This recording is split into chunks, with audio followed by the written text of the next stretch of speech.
seperti itu punya. Terus di tengah-tengah dia ada ngomong, ini sudah melebar nih, sudah melebar. Saya bilang, ya nanti saya cut, itu kan yang dibawa dia kan. Yang saya maksud dengan cut, itu bukan cut bagian itu. Yang saya maksud bagian cut itu adalah kalau misalnya ada bagian iris, ada bagian tusuk, itu akan saya cut. Karena itu dolar kuning.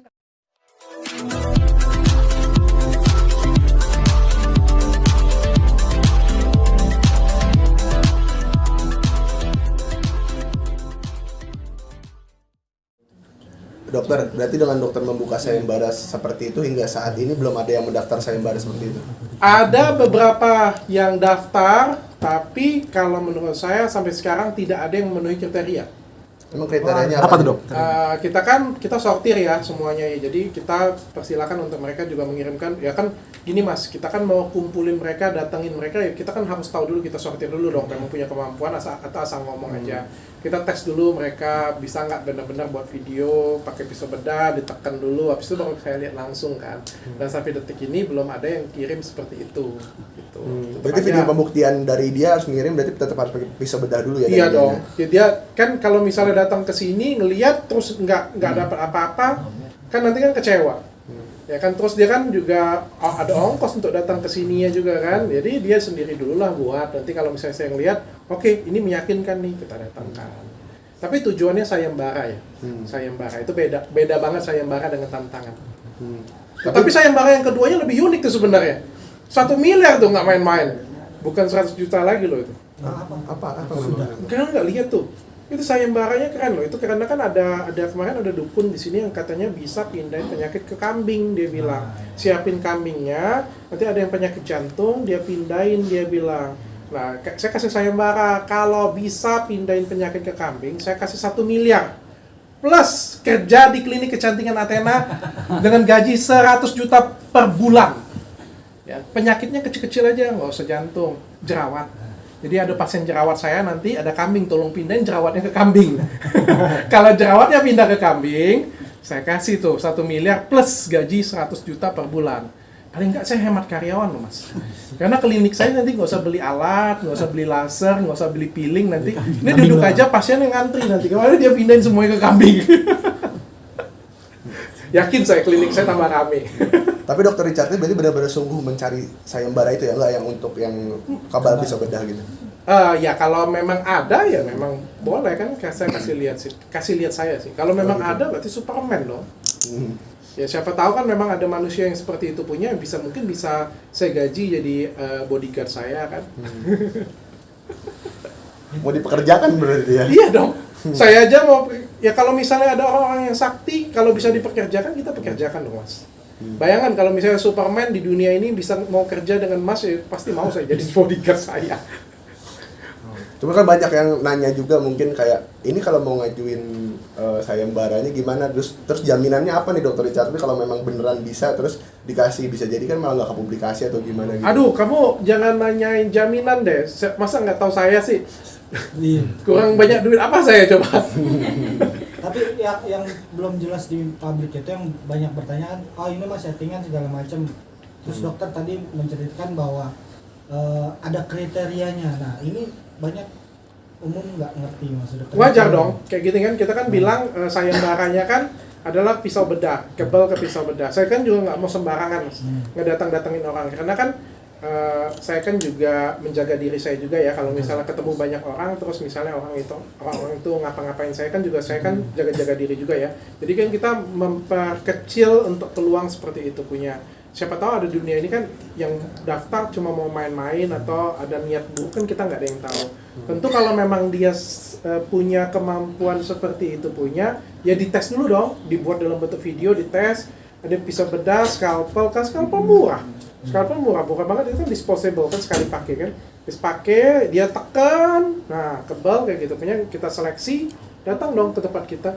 Indonesian Got Talent aja sama Indonesian Idol aja kan ada seleksi dulu Mas. Berarti harus ada casting dulu lah. Iya gitu. Masa semuanya didatengin. Nanti sampai-sampai cuma ngobrol aja dengan saya, banyak ngeles lagi kan. Karena kemarin juga ngomongnya kayak gitu. Kebal peluru gotri, kebal ini ujung-ujungnya ngeles juga. Tapi dari overall ini maksudnya dari awal dokter mengundang si siapa Gus dan Marcel ya, malah jadi melebar ini gimana ya? Ini salah. Ya. Saya menghilangkan ini ya. Saya pikir saya pengen dewasa. Jadi satu, Gus Udin tidak punya salah dengan saya. Dia tidak punya salah apa-apa dengan saya. Jadi saya sebenarnya nggak mau cari masalah dengan orang. Tapi saya sebagai seorang dokter melihat ini, dia salah. Melakukan pengobatan abal-abal. Ya. Banyak korban yang dirugikan. Saya pengen dewasa, saya nggak mau ribut-ributin dia. Waktu dia bilang Dr. Richard tuh pintar tidak beradab, tapi tidak beradab. Saya bisa loh ribut-ributin dia. Saya ributin dia, saya tuntut, saya UITE bisa loh. Tapi saya ngapain? Saya males.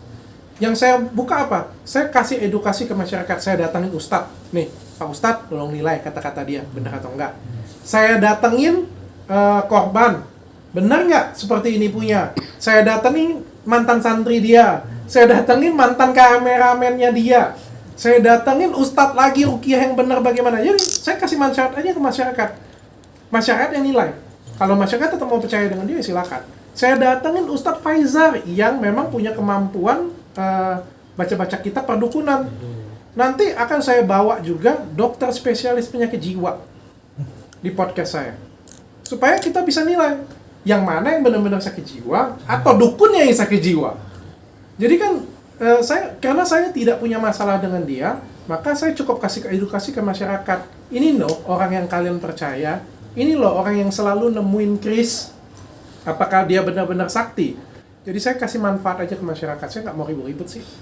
Dan saya tidak punya masalah apapun dengan semua tamu yang saya bawa.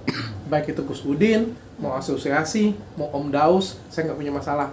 Mau kalian telepon dengan dia, mau saya telepon, say hi dengan dia pun, saya nggak punya masalah. Tujuan saya cuma edukasi aja cuma. Berarti yang Dr. Richard ini dilapori oleh Mas Firdaus juga, Dr. Richard ini nggak ngambil pusing ya? Apa yang mau saya pusing? Saya juga bingung. Apa yang mau apa yang dilaporinnya dulu yang mana?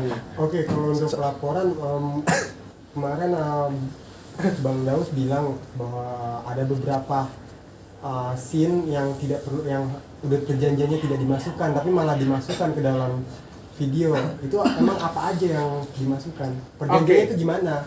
Oke, gini. Saya bahas satu-satu ya. Pertama, detail dia ada minta detail pertanyaan. Kita kasih semua pertanyaannya. Semua pertanyaannya itu ditanyakan di dalam podcast. Tapi kan podcast ini bukan pertanyaan yang baca kayak gini punya. Nomor 1, Pak. Betul. Apakah ini? Oke, kita ke pertanyaan nomor 2, Pak. Kan kita kan podcast ini kan mengalir ngobrolnya. Tentu kita ngomongnya, oke, Jindan, oke. Kamera dok, dukun ngomongnya juga. depan, dok. Ya, kamu juga dukun juga kayak gitu punya. Ya, kamu bisa apa aja? Oh, rukiah. Selain rukiah bisa apa lagi? Kan kita kan mengalir ngobrolnya seperti itu punya. Terus di tengah-tengah dia ada ngomong, ini sudah melebar nih, sudah melebar. Saya bilang, ya nanti saya cut. Nanti saya cut. Itu kan yang dibawa dia kan. Yang saya maksud dengan cut, itu bukan cut bagian itu. Yang saya maksud bagian cut itu adalah kalau misalnya ada bagian iris, ada bagian tusuk, itu akan saya cut. Karena itu dolar kuning kalau di YouTube. Bukan ngobrolannya mau di-cut. Kalau misalnya pas dia iris lidah kayak gitu punya, itu akan saya cut pasti. Kalau misalnya obrolannya, ngapain saya cut obrolannya? Kalau misalnya kayak di tempat Densu misalnya kayak gitu punya, ya saya pertimbangkan pasti kalau misalnya memang dari awal nggak ada apa-apa, pasti saya cut. Kan di Gus Udin saya cut. Saya cut. Kenapa saya cut? Ya karena menurut saya nggak ngasih faedah apapun ke penonton saya, ngapain saya gitu kan. Saya bilang kan. Dan juga, tapi kan terkait obrolan itu lanjut dia ada ngomong, masukin aja. Dia malah kasih handphone dia. Dia ngasih handphone dia, masukin aja katanya. Terus itu yang kedua ya. Terus yang ketiga, sebenarnya saya punya rekaman. Dia ngomong bahwa ada yang harus dipotong dan dia punya buktinya itu. Ya buktikan aja sih, nggak jadi masalah. Ada nggak buktinya hitam di atas putihnya? Dan dia ngomong itu, nggak ada buktinya. Dan saya malah punya buktinya, rekaman suara, bahwa saya ngomong dengan si Jindan, nanti akan saya review. Saya itu takut potong, karena kalau saya, bayangin, ini video nggak dipotong. Video tidak dipotong saja, itu bisa ngarahin opini, bisa viral. Bayangkan kalau saya potong. Viralnya ini bisa lebih parah lagi, makanya saya nggak mau potong sama sekali, supaya masyarakat aja yang nilai semuanya. Dan pada waktu itu saya ngomong di akhir sebelum dia pulang, Mas, saya bilang ini saya review, terus saya kalau misalnya saya tayangkan utuh-utuh nggak jadi masalah ya, nggak jadi masalah dok, siap katanya. Ya sudah. Jadi saya bingung, dilaporin ini deliknya yang mana nih, bingung aku. Ini katanya gara-gara podcast Bang Richard itu dia Jindan jadi dibully. Netizen dong. Sama netizen. Aku ada bully Itu dia nggak di video salah itu? Satu akibat. Oke, kalian nonton nggak sih videonya? Nonton. Saya ada bully dia nggak? Lu nggak bisa lo. Lu ngeles doang lo. Nggak ada loh. Saya ngomong kayak gitu punya. Saya ngomong di situ, saya hargain. Kalau kamu tidak mau, belum mau menunjukkan kesaktian di sini, saya hargain. Saya bilang seperti itu. Saya nggak bisa kontrol yang mana yang viral. Kalau mau gugat semua masyarakat Indonesia yang motong-motong video itu tuh dijedak-jedukin lagi. Cukup ya. Jangan lupa ya di subscribe dan nyalakan lonceng notifikasinya.